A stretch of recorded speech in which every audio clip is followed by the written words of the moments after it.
যেই নবী আমার জন্য হাসরে কান্না করবেন, যেই নবী আমার জন্য মিজানে কান্না করবেন, যেই নবী আমার জন্য কঠিন ফুলসিরাতের পারে কান্না করবেন, যেই নবী আমাকে আপনাকে ছাড়া জান্নাতে যাবেন না, যেই নবী পাথরে আঘাত খাইছে উম্মতকে বলে নাই, দন্ত মুবারক শহীদ হইছে উম্মতকে বলে নাই, হাইরে পাথর কাফেরদের মার খাইছে উম্মতদেরকে বলে নাই, নির্যাতন সহ্য করছে উম্মতকে বলে নাই, লাঞ্ছনা সহ্য করেছে উম্মতকে বলে নাই, উটের নারী বুড়ি রসুলের পিঠ মোবারকের উপরে চাপিয়ে দেওয়া হয়েছে, তারপর কিন্তু উম্মতকে বলে নাই, কষ্ট পাইছে উম্মতকে বলে নাই। রসুলের সুখের সময় যখন বলছে হাবিব আপনি আসেন, আপনাকে আমি দিদার দিব, মেয়ারাজে আসেন, তখনও আমার নবী ওই মেয়ারাজে যাইয়াও উম্মতরে বলে নাই। যেই নবী আমাকে আপনাকে বলে নাই, ওই নবীকে কি আমরা বলতে পারবো? ওই নবীকে কি বলা যাবে? ওই নবীকে বলা যাবে না।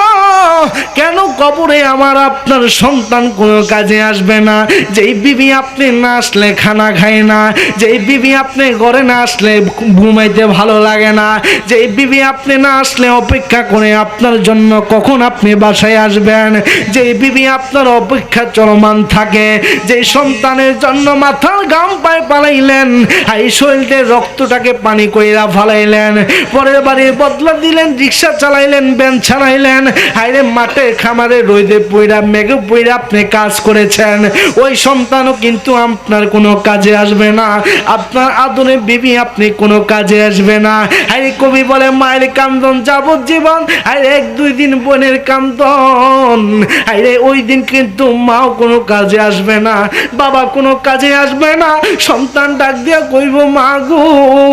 আজকের এই দিনে তো আমি বিপদে পড়ে গিয়েছি মা, আজকের এই দিনে আমি মুসিবতে পড়ে গিয়েছি, আজকে তো আমার কেউ নাই। ও মা, আপনি না দুনিয়া জমিনে না খাই আপনি আমার মুখে খাবার দিছেন, নিজে ঈদ আসছে, একটা আনন্দ উৎসব আসছে, বালা কিছু পড়েন নাই কিন্তু আমাকে না পড়ানো ছাড়া রাখেন নাই, ভালো কিছু নিজে মুখে দেন নাই কিন্তু আমার মুখে না দেওয়া ছাড়া থাকেন নাই। আপনি না আমাকে পেটে ধারণ করেছেন, এই পেটের মধ্যে না আমি কত লাত্তি দিছি রে মা, আবার দুনিয়া জমিনে আসার সময় না কত কষ্ট দিয়ে আসছি রে মা। আপনি বুঝি দুনিয়া জমিনে এত কষ্ট করলেন, আজকের কঠিন হাসরের দিন, যেই দিন আমার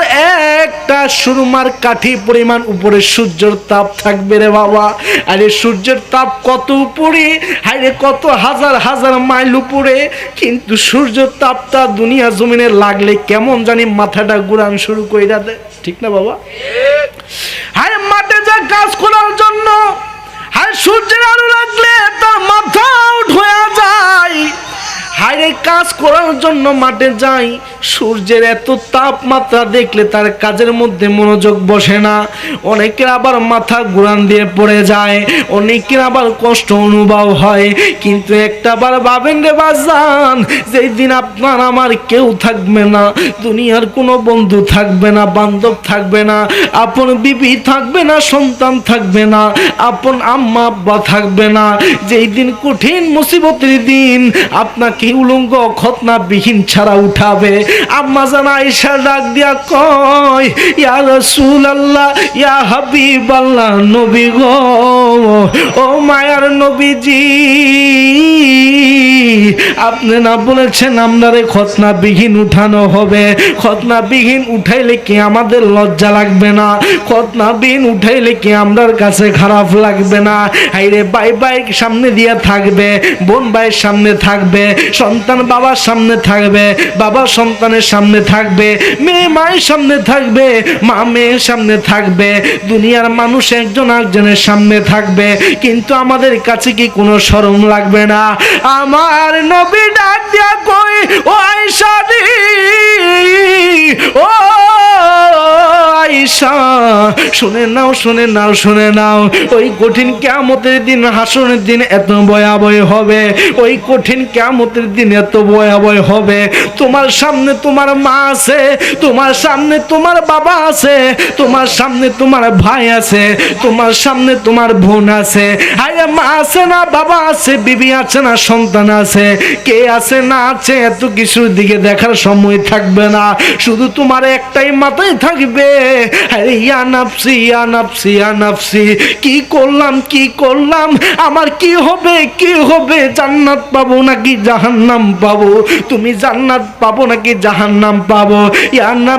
নাফসি বলে প্রেশান হয়ে যাইবা, তোমার আর কাপড় চোপড়ের দিকে দেখার সময় থাকবে না। আর ওই কঠিন কিয়ামতের দিন, ওই কঠিন হাসরের দিন আমার নবী আপনার নবী রহমাতাল লিল আলামিন আমাদেরকে বুকে টেনে নেবেন, মার কাছে যাবে সন্তান, মা গো আপনি না আমাকে না খাইয়া খাওয়াইছেন, আজকে আমি বিপদে পড়ে গেছি রে মা, আজকে আমাকে একটু বাঁচাও, আমাকে একটু বাঁচাও, কয়টা নেকি দাও। মা সন্তানকে অস্বীকার করবে, কিসের নেকি দিব, দুনিয়া জমিনে তো আমার বিয়ে হয় নাই, নাউজুবিল্লাহ। এবার ধরে আর সন্তান বাবার কাছে যাবেন, বাবার কাছে যায় কইব বাবা গো আপনি না পরের বাড়ির বদলা দিয়া রিক্সা চালাইয়া ভ্যান চালাইয়া পরের মাঠে ফসলে কাজ কইরা নদী পুইরা মেঘে ভিজা, হায়রে কষ্টের পর কষ্ট কইরা শৈলে রক্তকে পানি বানাইয়া আপনি না আমার মুখে খাবার তুইলা দিছেন, নিজে একটা ভালো লুঙ্গি পরেন নাই, কিন্তু আমাকে তো আপনি কখনো কষ্ট ছাড়া রাখেন নাই, নিজে ভালো কিছু খান নাই, হায় সন্তানের জন্য নিয়ে আসছেন কত আনন্দ করে বাজান। ও বাবা আজকে আপনার সন্তান আমি বিপদে পড়ে গেলাম, আজকে আমার কেউ নাই রে বাবা, আজকে আমাকে একটা নেকি দাও, আমি কোনোভাবে বাঁচি। ওই দিন বাবা সন্তানকে অস্বীকার করবে, ভাইয়ের কাছে যাবে ভাই অস্বীকার করবে, মার কাছে যাবে মা অস্বীকার করবে, আর সন্তানের কাছে গেলে সন্তানও বাবাকে ছুঁড়ে ফেলে মেরে দিবে। আর যখন সবাই পালাইয়া দিবে, তখন যখন আবার ক্লান্ত হয়ে ওই সূর্যের তাপে ঘাম হইতে হইতে কাঁধ পরিমাণ মাজা পরিমাণ আরে মাথা পরিমাণ কেউ আবার সাঁতার কাটবে, যখন পুরা মুসিবতের মধ্যে পড়ে যাবে, আমার নবী ডাক দিয়া কয় হে উম্মতের দল, হে উম্মতের দল শুনে নাও শুনে নাও, যদিও আজকের এই কঠিন কিয়ামতের দিন তোমার দুনিয়া জমিনের মা কাজে আসে না, দুনিয়া জমিনের বাবা কাজে আসে না, দুনিয়া জমিনের সন্তান বিবি কাজে আসে না, দুনিয়া জমিনের যে বন্ধুর সাথে আড্ডা না দিলে তোমার রাত কাটে না গো, যদিও দুনিয়ার বন্ধু তোমার আজকে কোনো কাজে আসে না, দুনিয়ার বিবি তুমি ঘরে না আসলে বিবিও খানা খায় না, তোমাকে ছাড়া বিবি এক মুহূর্ত ভালো লাগে না, তুমি না আসলে একটু থেকে দেরি হইলে তোমাকে ফোন দিয়া দেয় কই আছেন, কখন আসবেন কখন আসবেন, এতক্ষণ কেন বাহিরে কি করেন, যে বিবি তোমার জন্য এত অপেক্ষামান ছিল, ওই বিবিও তোমার ওই দিন পর হয়ে যাবে। আমার নবী আপনার নবী ডাক দিয়া কইব দুনিয়ার মানুষ, ও দুনিয়ার মানুষ, ও দুনিয়ার মানুষ শুনে নাও শুনে নাও, যদিও আজকে দুনিয়ার জমিনে কেউ নাই, দুনিয়ার জমিনে শুধু আমাকে আজকে সেখানে গাউসুল আজম রহমাতুল্লাহ আলাইহি পরিষদের উদ্যোগে আজিমুস শান ঈদে মিলাদুন নবী সাল্লাল্লাহু আলাইহি ওয়াসাল্লামের মাহফিল থেকে ইয়া রাসূলুল্লাহ বলে ডাক দেওয়ার কারণে, আমার শানে নাতে মুস্তাফা পড়ার কারণে, আল্লাহর ভয় অন্তর নিয়ে চোখের পানি পালানোর কারণে, আজকের এই চোখের পানির উসিলায় আমাকে একবার ইয়া রাসূলুল্লাহ বলে ডাক দেওয়ার উসিলায়, যদিও দুনিয়া জমিনের কেউ নাই, তাকাইয়া দেখ আমি নবী তোর কবরে হাজির হইয়া গেছি।